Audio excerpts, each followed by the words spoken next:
When you're alive, life can be fun. Go to the forest where the shadows do run. They're coming soon, they can hear you.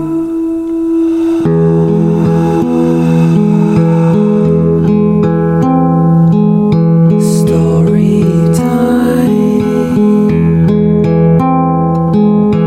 Come inside. Donna, Kerri tells the story.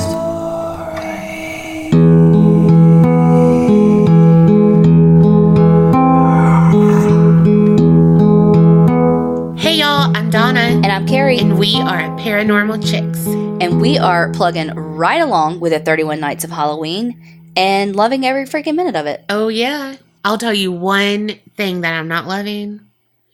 Kerri gave me her fucking cold. and I don't love it. You are about the 7th domino to fall in this cold epidemic. And I was 6. Mm-hmm. That makes sense because you gave it to me. I know. Oh, God. I'm just saying, I didn't give it to 7 people. I'm saying I was the 6th in the line of about 7 people. Yeah. So. Hopefully this story's better than that one. Damn. Savage in this. I don't feel good. I'm sick and savage. Well, she picked the story, so. I know. I'm excited for it. Okay, so what we're going to do is we're going to read a creepypasta that is kind of a famous one. Yeah, it's like a cult classic. And it's kind of been redone a few times, and so finding the original author was kind of hard. We think it's anonymous, but there's been some people, again, that have kind of revamped it and have gotten credit for the story, but I think originally, just the concept in this, what we're going to read now, it was anonymous. So, you ready? I am ready. Russian researchers in the late 1940s kept 5 people awake for 15 days using an experimental gas-based stimulant. They were kept in a sealed environment to closely monitor their oxygen intake so the gas didn't kill them, since it was toxic in high concentrations. This was before closed-circuit cameras, so they had only microphones and 5-inch thick glass porthole-sized windows into the chamber to monitor them. The chamber was stocked with books, cots to sleep on, but no bedding, running water and toilet, and enough dried food to last all 5 for over a month.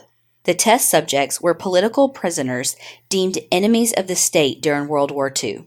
Everything was fine for the first 5 days. The subjects hardly complained, having been promised, falsely, that they would be freed if they submitted to the test and did not sleep for 30 days. Their conversations and activities were monitored, and it was noted that they continued to talk about increasingly traumatic incidents in their past. And the general tone of their conversations took on a darker aspect after the 4-day mark.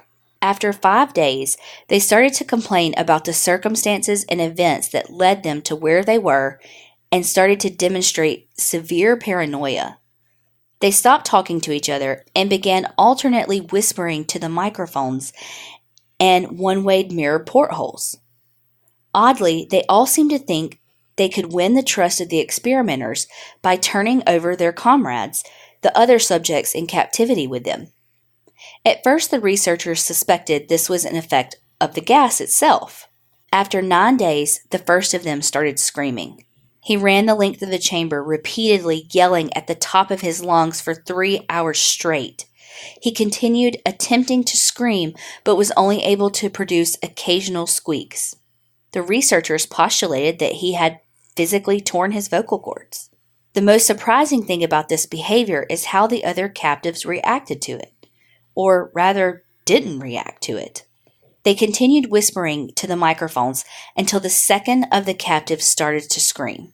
The 2 non-screaming captives took the books apart, smeared page after page with their own feces, and pasted them calmly over the glass portholes. The screaming promptly stopped. So did the whispering to the microphones.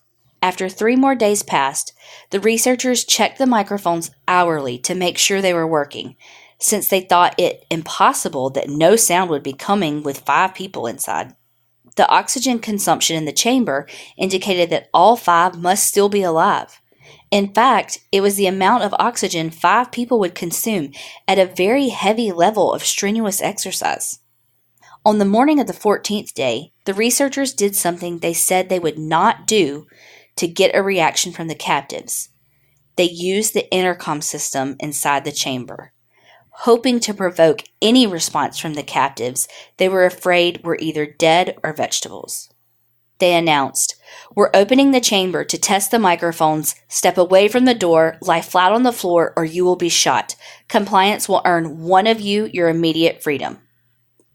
To their surprise, they heard a single phrase in a calm voice response, "We no longer want to be free." Debate broke out among the researchers and the military forces funding the research. Unable to provoke any more response using the intercom, it was finally decided to open the chamber at midnight on the 15th day. The chamber was flushed of the stimulant gas and filled with fresh air, and immediately voices from the microphones began to object. 3 different voices began begging, as if pleading for the life of a loved one, to turn the gas back on. The chamber was open, and soldiers sent in to retrieve the test subjects. They began to scream louder than ever, and so did the soldiers when they saw what was inside. 4 of the 5 subjects were still alive, although no one could rightly call the state that any of them in life. Food rations past day 5 had not been so much as touched. There were chunks of meat from the dead test subjects' thighs and chest stuffed into the drain in the center of the chamber, blocking the drain, allowing 4 inches of water to accumulate on the floor. Precisely how much of the water on the floor was actual blood was never determined. All 4 surviving test subjects also had large portion of muscle and skin torn away from their bodies. The destruction of flesh and exposed bone on their fingertips indicated that the wounds were inflicted by hand, not with teeth as the researchers initially thought. Closer examination of the position and angles of the wounds indicated that most, if not all of them, were self-inflicted. Abdominal organs below the ribcage of all 4 test subjects had been removed. While the heart, lung, and diaphragm remained in place, the skin and most of the muscle attached to the ribs had been ripped off, exposing the lungs through the ribcage. All of the blood vessels and organs remained intact. They had just been taken out and laid on the floor, fanning out around the eviscerated but still living bodies of the subjects. The digestive tracts of all 4 could be seen to be working, digesting food. It quickly became apparent that what they were digesting was their own flesh that they had ripped off and eaten over the course of days. Most of the soldiers were Russian special operatives at the facility, but still many refused to return to the chamber to remove the test subjects. They continued to scream to be left in the chamber and alternately begged and demanded that the gas be turned back on, lest they fall asleep. To everyone's surprise, the test subjects put up a fierce fight in the process of being removed from the chamber. One Russian soldier died from having his throat ripped out. Another was gravely injured by having his testicles ripped off and an artery in his leg severed by one of the subject's teeth. Another 5 of the soldiers lost their lives if you count ones that committed suicide in the weeks following the incident. In the struggle, one of the 4 living suspects had his spleen ruptured and he bled out almost immediately. Medical researchers attempted to sedate him, but this proved impossible. He was injected with more than 10 times the human dose of morphine derivative and still fought like a cornered animal, breaking the ribs and arms of one doctor. His heart was seen to beat for a full 2 minutes after he had bled out, to the point there was more air in his vascular system than blood. Even after it stopped, he continued to scream and flail around for another 3 minutes, struggling to attack anyone in reach and just repeating the words "more" over and over, weaker and weaker, until he finally fell silent. The surviving 3 test subjects were heavily restrained and moved to a medical facility. The 2 with intact vocal cords continuously begging for the gas, demanding to be kept awake. The most injured of the three was taken to the only surgical operating room that the facility had. In the process of preparing the subject to have his organs placed back within his body, it was found that he was effectively immune to the sedative that had been given to him to prepare him for surgery. He fought furiously against his restraints when the anesthetic gas was brought out to put him under. He managed to tear most of the way through a 4-inch wide leather strap on one wrist, even though the weight of a 200-pound soldier was holding that wrist as well. It took only a little more anesthetic than normal to put him under, and the instant his eyelids fluttered closed, his heart stopped. In the autopsy of the test subject that died on the operating table, it was found that his blood had triple the normal level of oxygen.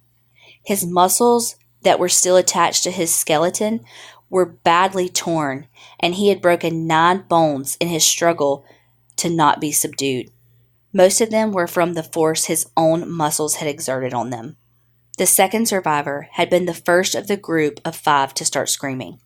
His vocal cords destroyed. He was unable to beg or object to surgery, and he only reacted by shaking his head violently in disapproval when the anesthetic gas was brought near him. He shook his head yes when someone suggested, reluctantly, that they try surgery without anesthetic. He did not react for the entire 6-hour procedure of replacing his abdominal organs and attempting to cover them with what remained of his skin. The surgeon presiding stated repeatedly that it should be medically impossible for the patient to still be alive. One terrified nurse assisting the surgery stated that she had seen the patient's mouth curl into a smile several times when his eyes met hers. When the surgery ended, the subject looked at the surgeon and began to wheeze loudly, attempting to talk while struggling. Assuming this must be something of drastic importance, the surgeon had a pen and a pad fetched so the patient could write his message. It was simple: keep cutting. The other 2 subjects were given the same surgery, both without anesthetic as well, although they had to be injected with a paralytic for the duration of the operation. The surgeon found it impossible to perform the operation while the patients laughed continuously. Once paralyzed, the subjects could only follow the attending researchers with their eyes. The paralytic cleared their system in an abnormally short period of time, and they were soon trying to escape their bonds. The moment they could speak, they were again asking for the stimulant gas. The researchers tried asking why they had injured themselves, why they had ripped out their own guts, and why they wanted to be given the gas again. The only response was, "I must remain awake." All 3 subjects' restraints were reinforced, and they were placed back into the chamber, awaiting determination as to what should be done with them.